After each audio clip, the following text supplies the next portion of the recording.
Salut à vous métalleux, on se retrouve pour un nouvel épisode de la Chronique Infernale. Tout d'abord, je tiens à préciser que j'ai bien pris en compte vos remarques à propos du réglage de mon micro, donc j'espère que vous pourrez plus apprécier cette vidéo. Alors, revenons-en à la chronique. L'album dont nous allons parler aujourd'hui est sorti en début d'année et nous vient tout droit d'Amérique. Il s'agit de Plague of Babylon d'Iced Earth ou La Terre glacée. Allez, voici l'extrait.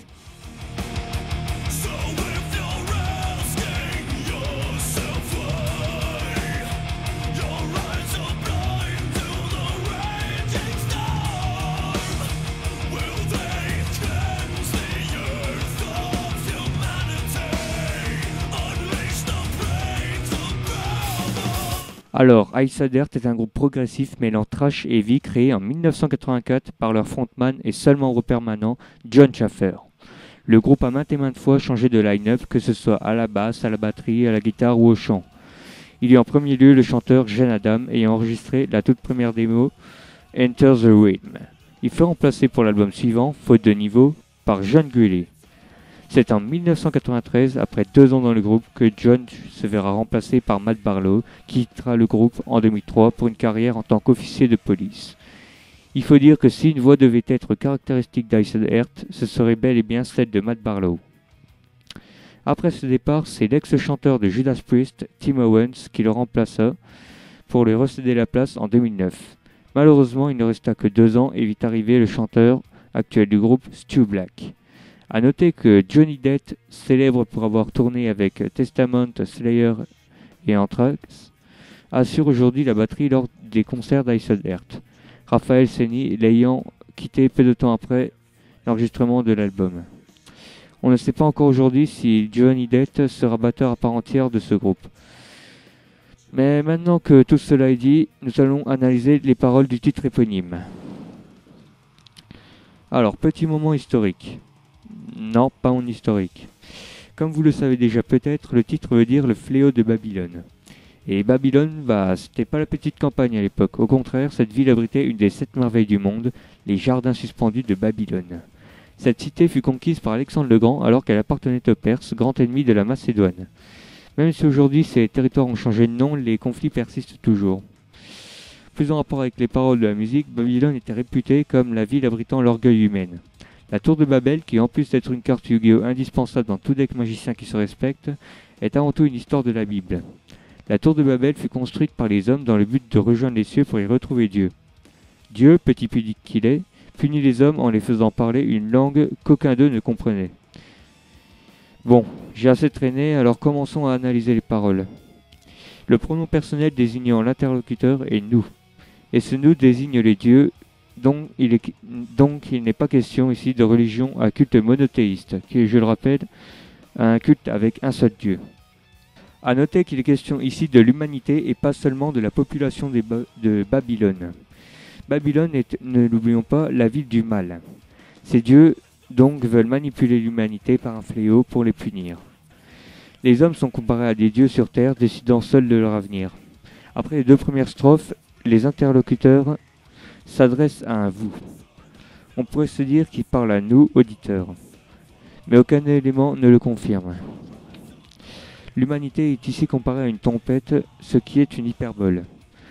Mais je ne m'attarderai pas sur les figures de style, seulement le sens des paroles.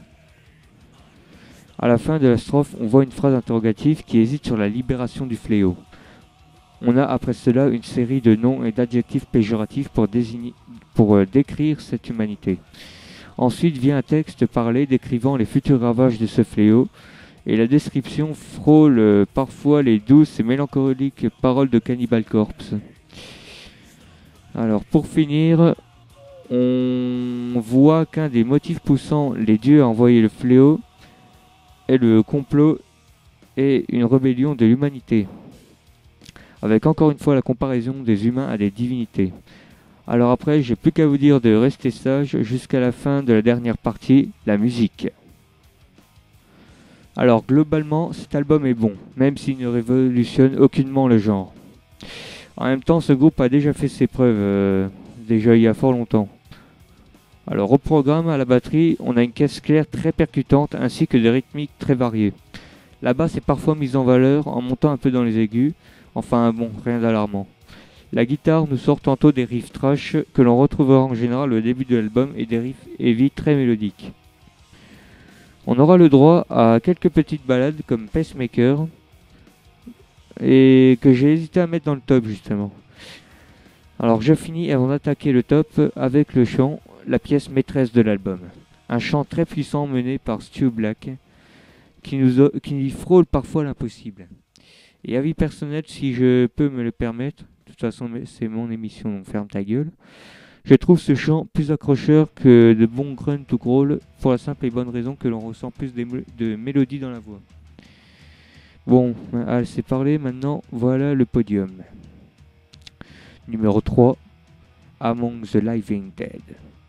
Une intro avec des guitares résonnant comme des sirènes. Sous l'océan. Une basse qui monte dans les aigus.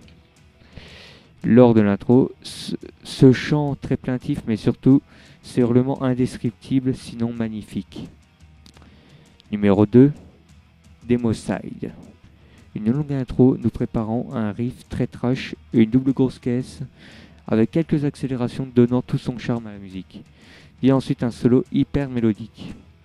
Et enfin numéro 1, Plague of Babylon, le titre éponyme de l'album.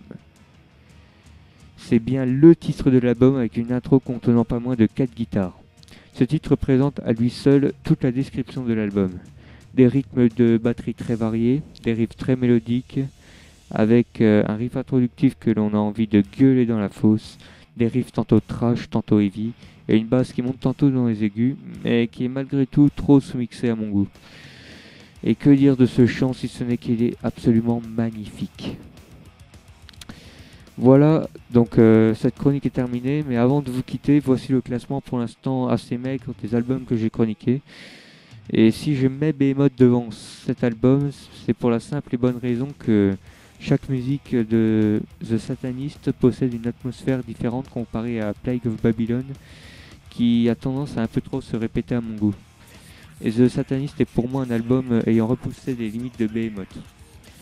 Enfin bon, je vous laisse à vos occupations. Si vous avez aimé, abonnez-vous et laissez-moi un pouce vert. Pour une remarque, laissez un commentaire. Enfin bref, je vous dis ciao.